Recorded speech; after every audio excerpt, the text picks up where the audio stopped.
And we are back. Another episode of 12 Rows Back. Round two is done and dusted. And now it's the part of the week that all our fans love. It's the university grades episode.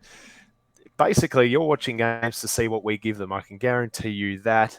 Seb and I are happy. Both our teams saluted on Sunday. Mine basically 20 minutes ago. So I'm buzzing. Seb, how are you travelling? Yeah, good. I took the unders in the how long will it take Tom to mention the Saints. The over under was 30 seconds, so I took the unders. So I've done Oh, well. close, close. Nah, fair. And your Roo boys got the job done today. We sure did. Bit of a costly win. Lost two key players to injury, but look, we won. It wasn't pretty, but got the 4 points, and we're ahead of the Bombers on the ladder. So Oh, life's good. a few teams there, and they'll be sitting pretty. Look, let's be honest, it's all about Buddy in this round two, isn't it? How good were the scenes on Friday night? It was a famous moment in Australian sport, if you ask me. Yeah, it was absolute mayhem, chaos. People were on the ground before he's kicked the goal, but I guess he shows some faith in the bloke that's kicked 999 goals to that point. It was crazy. I wonder how things would have been handled because that was going to happen no matter what, given Gill more or less endorsed it. Uh, He was there. He was up in the stands taking there's a photos. photo of him going like, I don't know, like what do you want me to do? Like, We should put that on a few with a few different backgrounds. I reckon Photoshop on that, maybe a MRO door behind him. But yeah. anyway, But what happened if Buddy kicked that to bring the Swans within 2 points with 2 minutes to go and they had the momentum? oh look, even that last 5 minutes, it was borderline call the game off. Now you can't do that, obviously, for integrity and Well, I if they think didn't call the West Coast North game off or postpone it, they couldn't have called any part of any other game off. yeah, exactly. So, yeah, look, it was kind of actually good that the game was done in that sense. Given that it would have been a shambles. I don't know if you're going this angle, Seb, but I've had a front row seat to this running on, ruining a bit of momentum in a game. Did So, you run on that day? no, more intelligent than that. Plus, I wasn't in the state. But look, I don't know what I Sorry, probably front row seat from another state. best seat in the house at home, as many of us that listening to this would know. Now, look, um, it would have been a momentum killer for the Swans, but yeah, look, they did have their warm up and get back out there. But I mean, emotionally, the game had fizzled out. It was just chewing up the clock, really. So it would have been fascinating to see what would have happened there because it would have had that emotional, I guess, downward momentum about it. So when you're coming home and you're 2 points down, it would have been a real mental test. Luckily, the Swans had the cats in hand and capably handled it. But look, it was just crazy scenes. The fact that Buddy was dragged off not by security or a cop, by just a good fan that sort of knew where the race was, that speaks volumes for the level of security that was present. I know that's been a talking point. Luckily, it all was fine and there's no real issues to worry about. But um, my beef, if anything, is up in the camera box with the producer that chose that camera angle. It was so unfortunate that a big head just jumped up there and blocked the view as the kick was leaving the boot. So you can't change the angle there. Just Well, stiff because everyone in the stadium was going to stand up, so you sort of had to either be aware of it or use it. The cameras at the SCG are low; they're not well designed, so yeah, that true. was sort of always going to happen given the way the ground's set up. But no, it was pretty fantastic. It's going to be one of those you remember where you were moments. And I was at a wedding and had to catch it, 5 minutes delayed, but I was on Buddy Watch. But Uh, everyone's phones just lit up on Friday night. Like basically, I know I was getting messages, let me know when he's on 9.99, and then he kicked it, and then you just sat back and just watched it. No matter if you didn't see it live or whatnot, you tuned in some way and caught it. Just the footage was insane. Some of the drone work of the crowd. I mean, that's probably the biggest crowd we've ever seen for one of these run-ons because this is probably going to be the last time it happens. yeah, yeah, I think it almost certainly will be. And what is he, the sixth VFL player to kick 1,000 goals? VFL, AFL, I think, and it's just Yeah, a tight well, six, isn't it, Seb? it's VFL, Tom. Like, we're not. It's amazing. We recognise the 15 premierships that Carlton have had pre-AFL. We recognise the 14 the Bombers have had, but then you don't look at, Kenny Farmer, who's kicked 1,400 goals in this sandful. You've got Tim Evans on 1,000 in the sandful for Port Adelaide. just tracking over to the waffle, you got Austin Robertson Jr., who's kicked 1,200. Teddy Tyson with 1,196. These are names I did think would appear on this show. George Doig, who... Doig medal. That's the Freo BNF medal, I'm pretty sure. Well, he's a member of the Doig sporting family, so... There you go. I have to find out... I have to do a bit more research in that.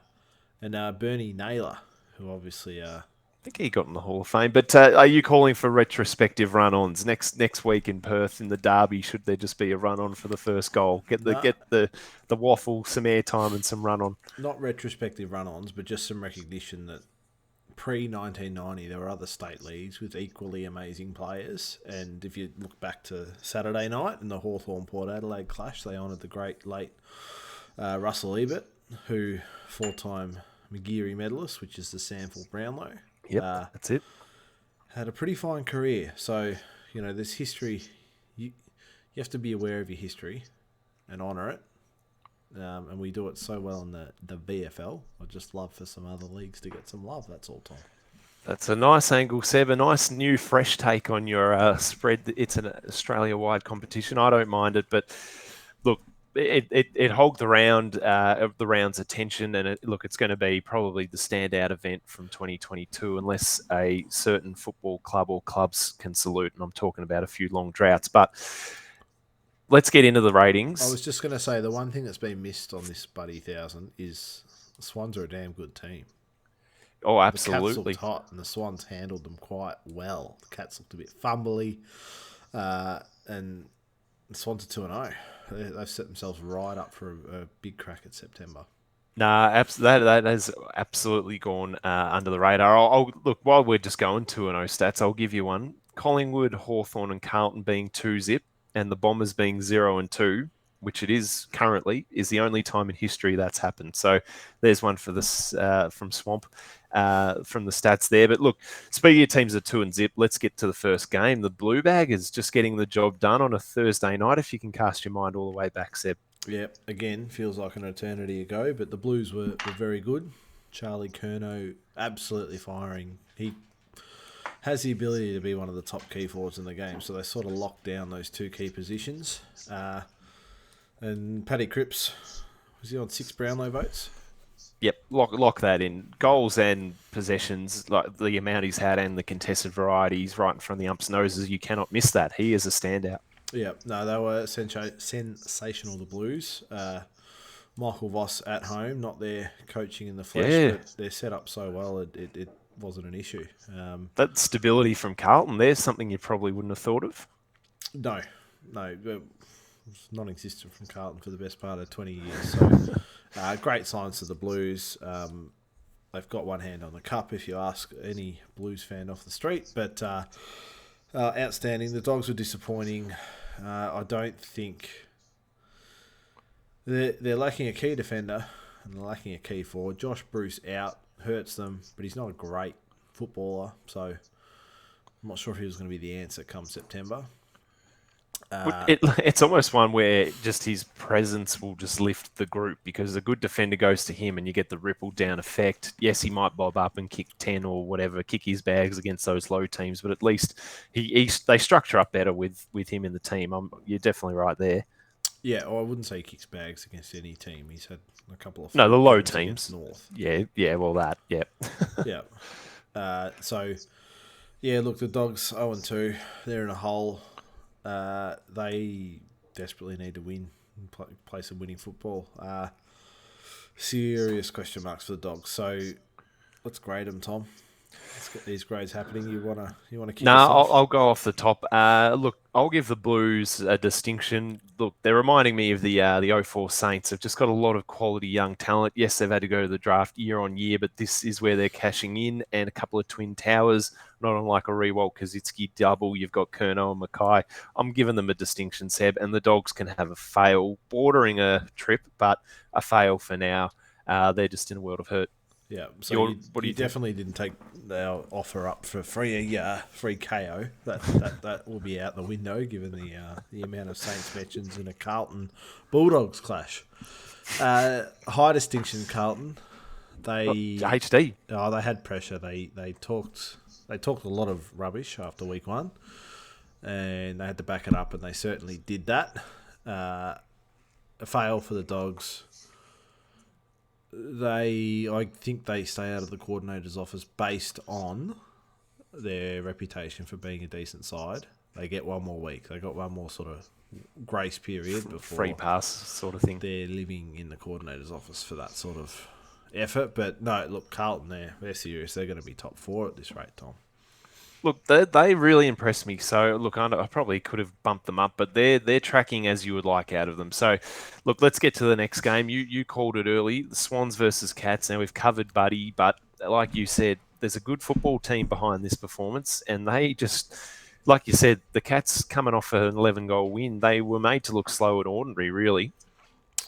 Yeah, they were. The Swans they were all over them. I mean, they kick straight versus the Cats' inaccuracy, which can swing a game, but it's probably not as simple as that. I mean, Heaney's kicked 5, Franklin 4. They're big returns. Tommy Stewart's still finding his feet a little bit. Well, yeah, we doubted Buddy even getting to the 1,000 just based purely on the fact, the Cats' defence will be able to stop it. So they've let the Sydney's 2 best forwards rip this game to shreds. So have we overrated their defence? Oh, you ready to start making these big calls, Tom? No, I'm asking. trying to get everyone on board with your Cats are done. Cats are old bandwagon. I can see where you're going. I think there's a few on it, but no, look, it is round 2, so I'll give them that. Look, and this is just 2 quality teams going toe to toe, so it is Cats travelling interstate. I will give them that. I just thought, basically Brad Close, he was a spark in that game. He kept them in it really, or kept them in touch with his bag there. But apart from that, I mean, how many other winners could you say there were in the hoops on Friday? No. Look, they struggled. The McCartan Towers down back sort of held their own. Great game from Paddy, leading Mark Taker on the ground with 9. Yep, felt every one of them. He looks like a Heath Grundy clone at the moment with the big 39 on the back and basically marking everything coming down there. It's just strikingly similar. But this was... the Swans held them off comfortably, and like I said off the top, they're a seriously good football team, the Swans. I am giving the Swans a distinction. If this was on the road, they'd get a HD. But at home, things are sort of in their favour. The Franklin stuff he's a big game player, buddy. He doesn't talk about it so much, but he is. And it's a fail for the Cats. Good side, not up to it. Again, they might have some brownie points and get sort of a little bit of grace period from me. Yeah, look, I'll agree with you on the Cats fail, just purely on the rep that they had coming in. For the Swans, I'm giving them a HD. I was super impressed with that one. The fact that they got the Josh Kennedy experiment, I guess you could call it. They got that right this week. He was awesome coming off halfback. They didn't get a whole lot out of Luke Parker, but they got a lot out of Warner and Goulden. So to see it really led by the kids and to see a few of those experiments working and the forwards clicking, HD for me, Seb. Yep. I'm happy with that. Very nice. Now, were there any games on Saturday to grade?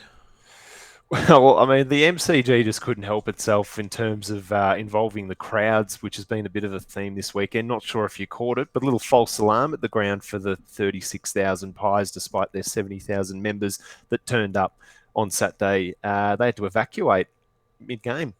Yeah, I heard about this, and I'm surprised that many got lost on their way to the game. It didn't strike me as must-watch TV Collingwood playing Adelaide, but... Pies were too good. They've had a nice, easy run in to start their year off. And they really dominated the Crows on all facets, Tom. Yeah, it was pretty comprehensive. I mean, I think we've mentioned it and we weren't sure what they were going to do, but they still have, Howe, Moore, Pendlebury, Crisp, Adams. So they've got some good names in there. Good to see Nathan Kruger come in, a young gun from the Cats, shipped out, and he's kicking goals. But look, yeah, it wasn't one for the highlights reel. For the Crows, Richelli striked early with the first major, but apart from that, it was just one of those games that sort of went to script on a Saturday afternoon. I mean, obviously the crowd thing was a bit of a talking point, but otherwise it was a bit of a regulation through the motions one from the Pies, which they'll love. They want to get that into the young side. Ginnivan, who copped it from Kane Corns, probably unnecessarily, he stepped up and had an exciting game. And that's about all she wrote for this one. I'm happy to grade it. I'll give the Pies a pass and the Crows a fail. Winnable game for the Crows, so I'm disappointed. Pies got the job done as I expected them to. So yeah, that's that. I'm grading the same. Pass for the Pies, fail for the Crows. I did see young. Sorry, did you see the Pies banner? Yeah, a little decoding required on that one. Yeah, a little smarter than those members of the cheer squad would have been, but they put a little message into Kane Corns, or as he's known on SEN, just Corn. I saw Corn this morning, actually, on the way into the ground. Oh, did you? The Sunday Footy Show boys were on the crosswalk. But yeah, this was well hidden in the 1:45 slot on a Saturday. Glad to know you do talk about the Pies, Tom. I'm sorry for the listeners out there that I did go overboard in mentioning them, but look, I'm assuming Broadsword was there after his mailbag, so good to see him turning up every week, which he's. I get from the tone of his email, he's a real diehard, so he can give me more of an update through the mailbag at 12rowsback@gmail.com. For those that don't know, send it through. We will read it out. Speaking of that crosswalk, Essendon Lions at Marvel, this was my tip for an upset, and I was sitting pretty early. Yeah, the Bombers, they came out firing. Again, Big Peter Wright. 2 metre Peter, he was very good, but Jakey Stringer was underdone. He sort of couldn't help that. I think you sort of got to play him, and they're going to be underdone. So, what do? Keep him out a month, and you lose all four. You sort of got to risk it to keep the season going. But I think, look, it was a little bit up and down. The Bombers jumped out. The Lions pegged the back. The Lions are quality. They're quality this year, Tom. Can I give you a question without notice, Seb? Always. Is the tagger dead? So Lockie Neal. This was. I was. Hold on. At half time, Zach Merritt had 21 and Lockie Neal had 17, and they were both playing really well. Berry goes to Merritt in the second half, and Merritt has 10 more touches, and his influence is quelled. No one goes to Lockie Neal, and I think he reeled off 14 and 11 and kicked a goal in the third and the fourth quarters and was clear best on ground. That was a win for Fags in the coaching box. Yeah, so that's coaching. So, look, I say is the tagger dead because we'll get to Melbourne where Petrarca just had another 41, but that's a coaching move. Is that on ruts? Is that inexperience or just bad coaching?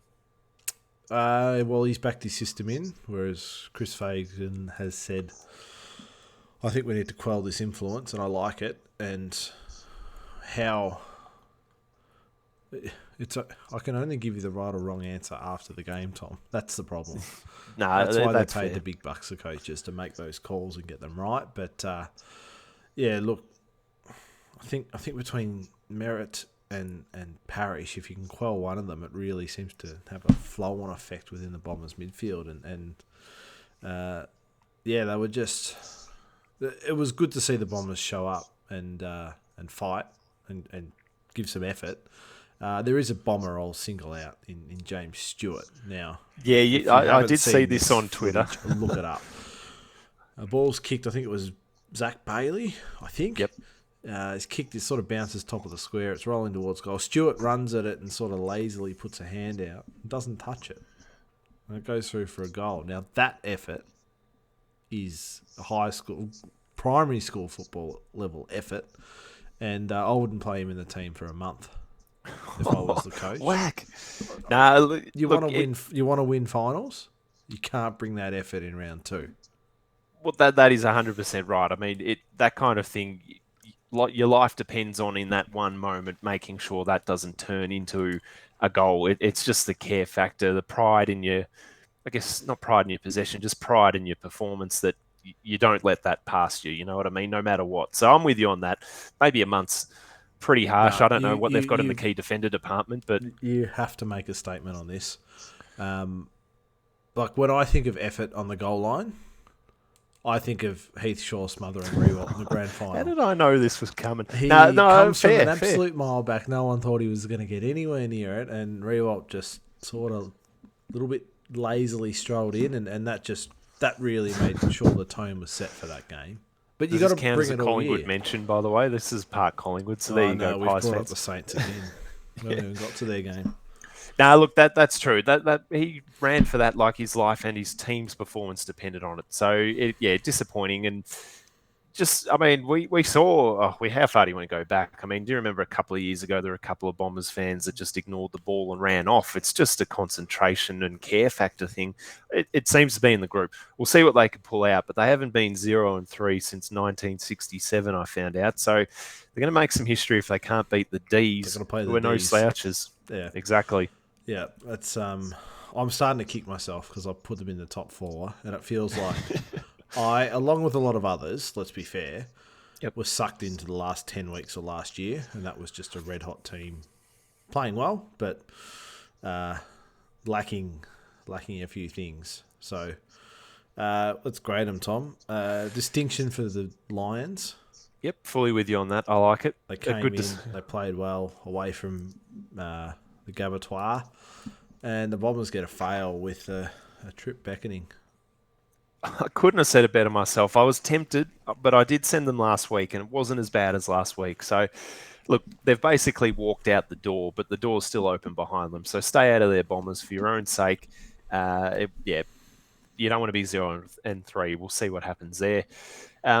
The next game, Seb, and I'm not sure what you were doing on Saturday night, but it might have been slightly slim pickings for the free-to-air game for those that don't have Foxtel. It was, you either pick the Hawks playing Port or the D's and Suns. Probably not the AFL's finest scheduling moment, but turned out we got a hell of a game on the Saturday night. The Hawks just with pumping the power on their home deck. I did not see that coming. Yep, I couldn't agree more. It came out of nowhere. I think Port Adelaide are on the downward spiral, but thought they'd handle the Hawks at home with some ease. But can I give you some stats, Seb? Just to cut in, I'm excited because I've got this. I've done the prep that we love on this show. So long as they're Hawks-related stats or power-related stats, you can have them. Not Saints-related stats. I'm trying not to. No, look. So this is the power. They had 74 more disposals. They had 12 more inside 50s. They had 24 more clearances, 2 more marks, and 19 more tackles. And they lost by 11 goals. That doesn't add up to me. That's a crazily inefficient performance from the power. Where do you like? Does it lie with Kenny? Has the group been scarred from last year's prelim? Are we giving the Hawks credit they deserve? Where does this one sit? Who was their ex-assistant coach who's now at the Blues? Yeah, Vossi. Voss out, power gone. Power's out. Power off. I should have gone powers out. It doesn't matter. That's good. Look, I think Vossi's a good football brain, and he's a big loss to them. And between that, the preliminary final, Kenny's been there for too long. So I'll do it. Might get your coach. Ken won't be there at the end of the year. That's done. That's done. Wrapped alike, you just smell a feed here, and you've got another coach. I had a second name to add at halftime of a certain game today, but they got out of jail. So Kenny's gone. Like, it's a coordinator job, and they're threatening expulsion with that sort of effort. And HD for the Hawks on the road in Adelaide, even when the teams aren't playing well, is a good win to flog them and sit. Are they at the top of the ladder? I think they are top. They are top of the ladder. So look, you potted the Hawks in the pre-season, Seb. What did you like about them? What's there not to like? Gunston's kicking goals. Mitchell Lewis or Lewis Mitchell, whatever his name is leading the Coleman. Bruce has kicked a couple. Sicily and CJ are they're dominating the back half. There's not. The group's going to have a low point. They've played North, got some confidence up, gone over to Adelaide.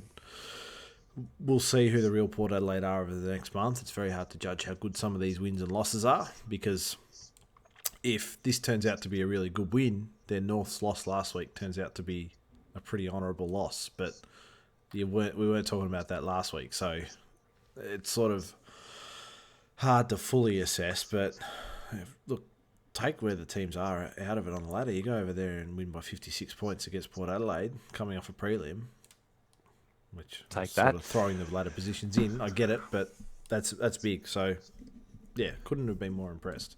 No, like it said, look, if we were back in our dark days of just the podcast with no visuals, I would have said you said that through gritted teeth, but people can see you and you delivered it straight to the camera. I like it, and I liked your ratings. Power off to the coordinator. Hawks are HD. All the names you mentioned are back. Hell of a game. Hawks Blues coming up this week, if I'm not mistaken. That could be one that goes 3-0. So that'd be a hell of a start for Carlton will Mitchell and the flog them. boys. Carlton will flog them. One of them's gone 3-0. So look, I'm happy with those ratings. Let's move on to the next game, I reckon. Suns D's. It's the hidden Saturday night game. Oh, this is the game I chose to watch. Yeah, this got your viewership. Yeah, well, look, the D's are a little bit more interesting than the Power, and the Suns are probably there's another coach for me to get off. So I'll sit. I watched sort of the first 3 quarters. Tuke Miller's a superstar. Yeah, I think he's on a streak of 29 plus possession games. He just keeps 17 finding it. in the first quarter. It's on pace for 68, Tom, if you do your maths. That good quick maths from the tables races back in 99. Look, I heard on radio today, look, I'm not going to lie, minimal footage for me on this game. I know the Suns' probably inaccuracy might have cost them. I'm hearing Luke Jackson had a breakout game, and there would talk on radio today that he'd gone past Max Gawn. Is that premature, or is that a good take? No, he's not gone past Max Gawn. Let's calm, cool our jets. But no, he was very good. He keeps improving week to week. He does just some uber athletic things that just make you go, wow, you shouldn't be able to do that at that size. Like he grabbed it out of the ruck, kicked the goal on his left. I think it was in the second quarter. But when Melbourne needed it too, I think given his agility and Max's ability to go forward, it's the perfect 2 ruck combo. Whereas I've seen teams, North Melbourne included, where we're playing someone like Tom Campbell, who's now on our list. Thanks, is mate. he? Yeah, he's on the. He's not on the list. I think you knew that, but he's on the Saints list. I did not know that. He is on a list. He's on an AFL club list. Oh. If we get injuries in the ruck, which we kind of have with Paddy, you might see him play later this year. That stings. Sorry, that was not a Saints swipe. You definitely knew that happened. No, that was not a Saints swipe. That was I couldn't believe he was on our list the last 2 years. And because he can compete and tap, but that is it. Whereas these two, to get back to the point I'm making, these two can move around the ground. Max can sit behind the ball, take marks. Luke can run with the ball. Like, there's so many sort of options they have. Because they can both go forward and take a grab and kick a goal. So, hasn't gone past him, but he's almost a perfect complement. The D's are a bit workmanlike, got the job done. They're better than the Suns. The Suns are showing a lot, but if they don't have wins to show for it, Stewart's gone. So. Stewart's in trouble. Petrarch 41. It was good to see Petrarch actually get some possessions against a team that wasn't the Western Bulldogs, but 41, no one went near him, clearly. No. Look, the Suns are in it up to their eyeballs. You know, they fought out. These had to grind it out, but it's just... look... I'm impressed with the players on the Suns. They're doing well. No Ben King. That'll make a difference. But here we are. They've lost again, and no one cares. For some reason, on this show, we do tend to be talking about them a lot. I don't know if that's our AFL-wide lens, but coach. Yeah, you're sniffing blood. Look, this is a classic double pass, isn't it? Yes. Just. D's just. Yeah. Not tempted to just bring out the F for a win. Well, if they want to go back to back, they should be belting the teams that are going to end up 12th on the ladder, shouldn't they? No, that's fair. I agree. The Suns going to be in the 8? No, they're going to be 10th. Doubtful. Doubtful. They're going to be 12th or lower, and the D's should be belting those teams. But look, they've got the Bombers this week, and we'll see what they do a lot, because the Bombers get them last year. Or did I make that up? Good question. No, I think the D's won by a couple of kicks. The Bombers threatened, but they didn't quite get the job done from memory. I think it was a Friday night at the G. Look, let's head to the Sunday games. Let's look at the Roos versus Claremont. West Coast. Yeah, so I'll get this out off the top. I'm not grading this game. Oh, you're not? Well, you Why don't not? grade. You don't grade practice. Well, I guess you would grade a practice exam, but a practice assignment you wouldn't grade. It was West Coast. That was not West Coast. You alluded to it off the top. North Melbourne struggled to kick goals. If I was critical of Essendon's ability to score goals, we kicked 10. Larky kicked 6. Kane Turner kicked 2 off the back of 50-metre penalties. Marnie kicked 1 off a 50-metre penalty. That's 9 of our 10 goals, Tom. Like, Yeah. West Coast, they're coached really well. We know that. They structured up really well. I guess they wanted to make it a bit more of a dogfight, but they were just so undermanned and still managed to grind out a game where they were technically in it late, although it never felt like they were going to threaten.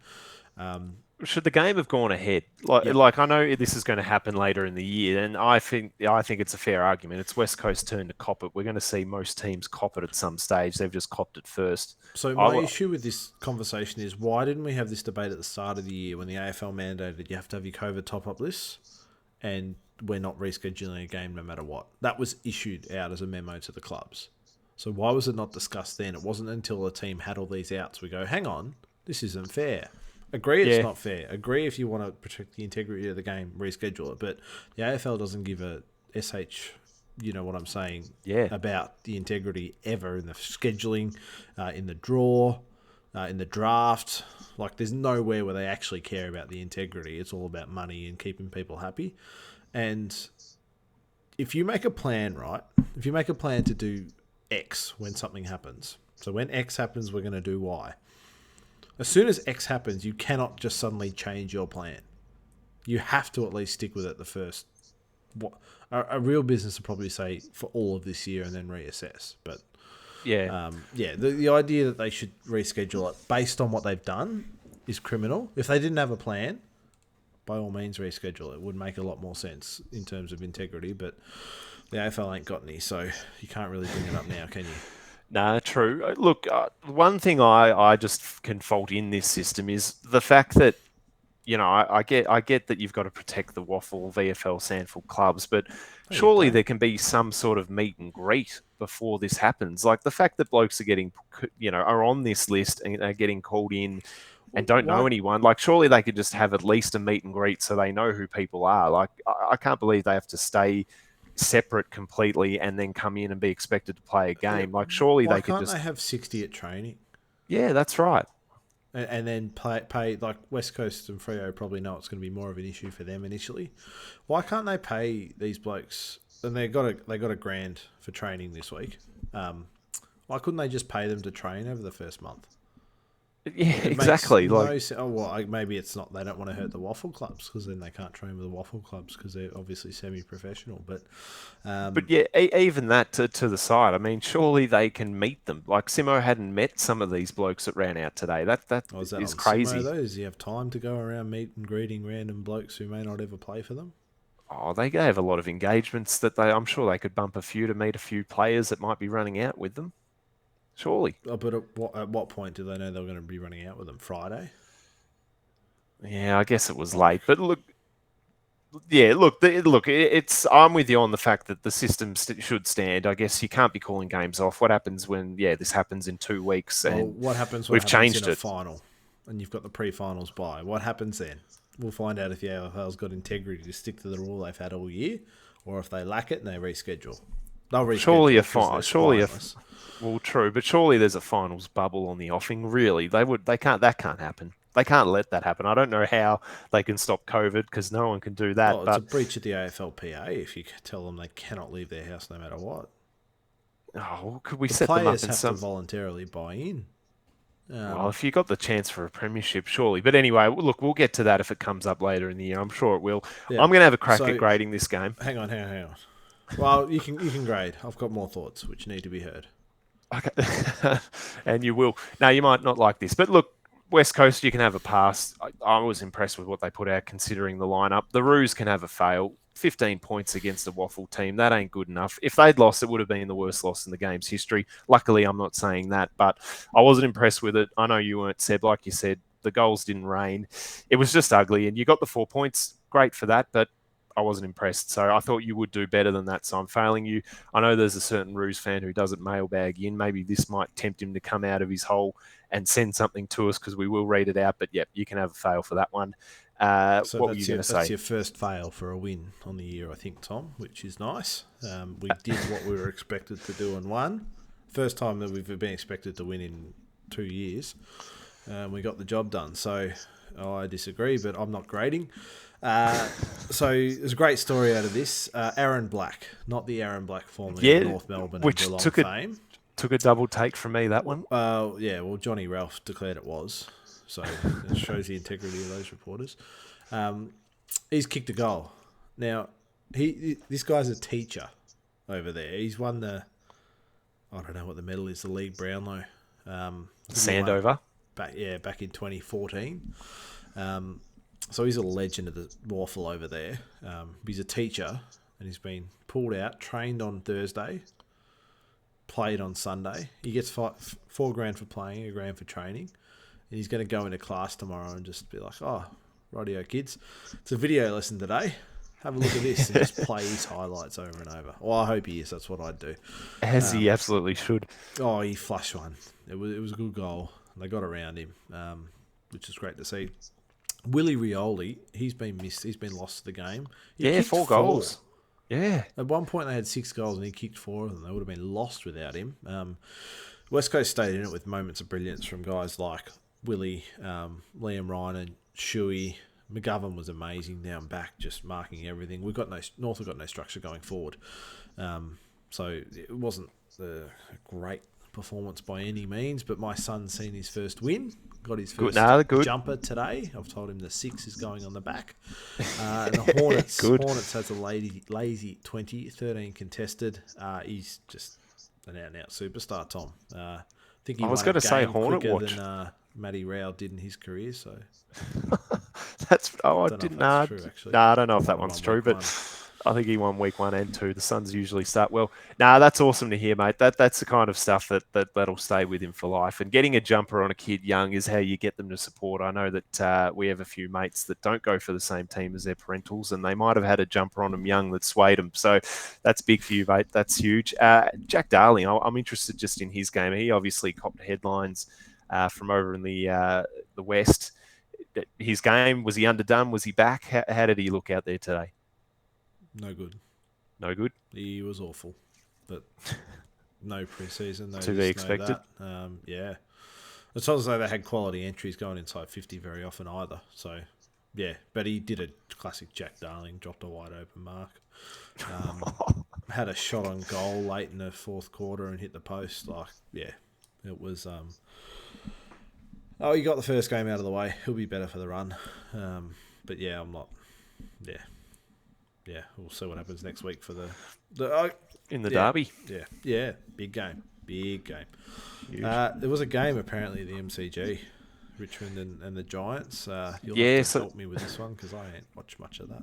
Yeah, well, look, I think the main headline out of this one was the amount of jokes that were made when the Giants kicked past their granny score, which didn't take too long given they only kicked 3 goals in that granny. So is that what that was all about? Oh, yeah. I kept seeing on Twitter. I'm going. It was everywhere.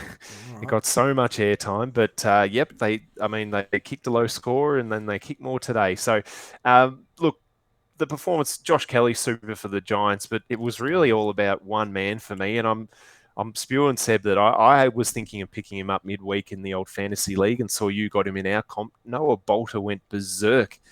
I mean, he's looked like the Rance replacement for years, but geez, he looked good up forward today. Yeah, you kicked the bag.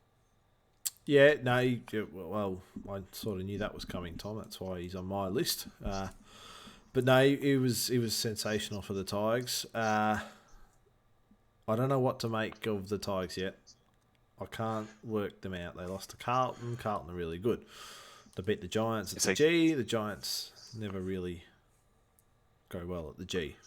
Could I? Yeah, fair. Look, I'll hit you with a stat that I found fascinating. I just looked at Bolter kicked 4, by the way, so there's a bag.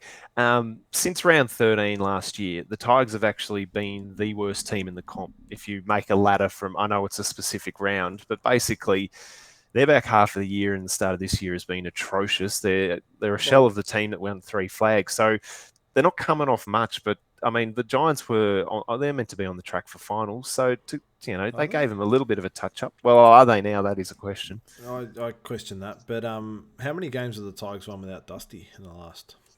Yeah, it wouldn't be too. Not many. Not many. A good win at home. I find it really hard to grade this game because I don't know where these teams are at. Double pass, but Yeah, look, I don't know. I think I'll pass. I'll pass the Tigers. I'm going to fail the Giants. I mean, Richmond were gettable today. They're missing Prestia, missing Martin, Jack Rewald. He didn't play. Lambert didn't play. There's some of those names from that dynasty that that we know, and they weren't out there. So this game was well and truly up for grabs. Including, they don't play at the G much. So disappointing from the Giants. I'm going to fail them for that. All right, that's all the games. Well, look, I fully agree with you, Seb, that the round should stop at 6 p.m. every weekend, but we got a game at 6:20. We got probably one for the fans. I'll go quick on this, Seb. I know I've gone over my quota. Let me ask a question on this. Yep. How was it that Freo seemingly dominated the first half, and then the second half, 6-goal blitz in the third quarter, and then it was just a bit of circle work in the last quarter? Ball just went one end to the other. How did the game change so much at halftime? Yeah, look, I'll give you one man who changed the game on his own, Higgins? Max King. Oh, well, yeah, King. He was good, Higgins, but King, he was.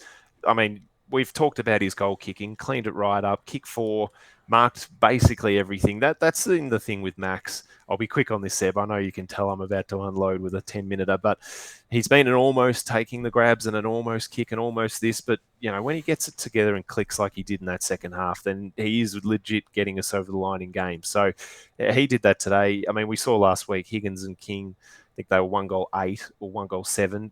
Today, 8 goals, 3 or 4, I think it was in the end. So it just shows the accuracy has been an issue for us for years. Freo, look, they dominated that last quarter. It was down their end for the majority of that quarter. We did get one against the flow late, which we were able to use to hold on. But look, they had their chances. I know we missed a lot of goals, but they really had the ball in our defensive 50 for the majority of that quarter. So, look, a game where it was just those little moments and a little burst from us getting the job done. I'm going to put my Saints hat on and give us a distinction. I mean, going over in the West, beating Freo, who are up and coming, I'll take that any day of the week. Freo can have a fail. We were seemingly an easy kill for them, given that we couldn't beat the Pies last week, which I'm still shaking my head about. Not their best effort. So distinction and a fail for me. What did you think? Yep, no, I'd grade exactly the same, given it was played over there. Both teams seemingly almost at the same spot. Freo grinded out last week and won, and that was sort of, you sort of say, yep, that's if you're going to play finals, you've got to find a way to win those games. This was the same game, and they lost it. You'd say the same thing about the Saints. You've got to find a way to win the games. You didn't last week, managed to this week. Surprised me, didn't think the Saints had that one in them. Max King, probably a few clubs will want a Max King down there who can make a difference in a quarter kicking. Did you kick 3 or 4 in the third quarter? 3. Kick 3, yeah. One, yeah. He had no touches to half time and put all that out of his mind and just said, what can I do next? And split the game open. I'll be frustrated as Justin Longmuir. Well, it is annoying. You look at the fixture and you say, if either a Saints or Freo are 2-0, then finals are on the cards. But you go 1-1, and is it that mid-table finish? You get caught in that logjam. They win this, they get to play the depleted Eagles next week. And go 3-0. Life's good. But as it stands now, they've got to win that just to go to 2-1. Alex Pearce, it was good to see him back out there for the Dockers. He's been captained them today and showed signs of athleticism. He was giving them a lot of drive in that last quarter. They just couldn't find an avenue to goal. They just couldn't. And I just, Brayshaw very good as well. But, you're playing finals, you've got to win at home against teams who are outside the 8, which is what this game was, and Freo didn't deliver. Yep. A good succinct take. Glad that we kept it reasonably sharp on that one. So that's around, Seb. I know you'll be happy. You did pick Carlton as your underdog, so you're on fire. 2 from 2 this year. I like that. But great round. Another great round. We learn more every week, as we say, and we want to hear your opinions. 12rowsback@gmail.com. We've got Instagram. We've got Twitter. We've got Facebook. Send it to us. We will read it out. No mailbags this week, but I was just going to say, Seb, I was going to say catch you Wednesday, but I'm taking a week off, just taking a little break, trying to head back up to Queensland for the honeymoon trip we didn't get in Feb last year. We've booked it 4 times. we're heading up there for a week, so I won't catch you during the week. But I'm hoping that there's a guest list that we can tap into for that one. Yep, Tom. So instead of carrying on about the Saints, you're carrying on about a holiday to Queensland. I'm sure everyone's excited to hear Carrying about on. you getting away. No, look, it's great fun grading. Always is. Yeah, I don't know where we stand with some of these teams. There's a few 2-0s. A few 2-0s I didn't expect. There's a few 0-2s I didn't expect. And then there's a whole host in the middle. North sitting 10th, which is our highest ladder position in over 2 years, which I'll take. No, take it. Look, we do say we get to about round 7 and the 8 doesn't change that much. So, I mean, we're not halfway there. We're a quarter of the way there, but you can only keep winning. So to the teams in there, keep doing it because, there's some surprise. Port on the bottom, I don't think we would have picked at this stage of the year. So we're going to learn plenty, Seb, as we do every week. Yep, we absolutely will. Looking forward to it. And we got a doubleheader Friday night. 2 games on at the same time, which explain that one. I don't know how to explain that one, actually. They're not. They don't cross over, do they? So you will be able to watch both. No, they do cross over. They absolutely cross over. There's about half an hour difference. Yep. I mean, it is a bit of a kick in the face to the showdown, given that they could have just given that a 1-out slot. They've had to put a reigning premier versus the Dons, who have a lot of fans, right smack bang on top of that one. So they've basically given them a Friday, but then hidden it. So one to clean up, I reckon, going forward. Yep, but we'll have games to flick to on a Friday, and you won't be stuck with Channel 7 and BT. It'll be nice. Looking forward to it, mate. Well, I'll let you run. Great episode. To the fans, viewers, listeners out there, send us your queries. Do you like these grades, yes or no? We want to hear from you. Hit us up. We will read it out and we'll cover it in our midweeker. Good to see you, Seb, and good to get the 4 points. Go Saints.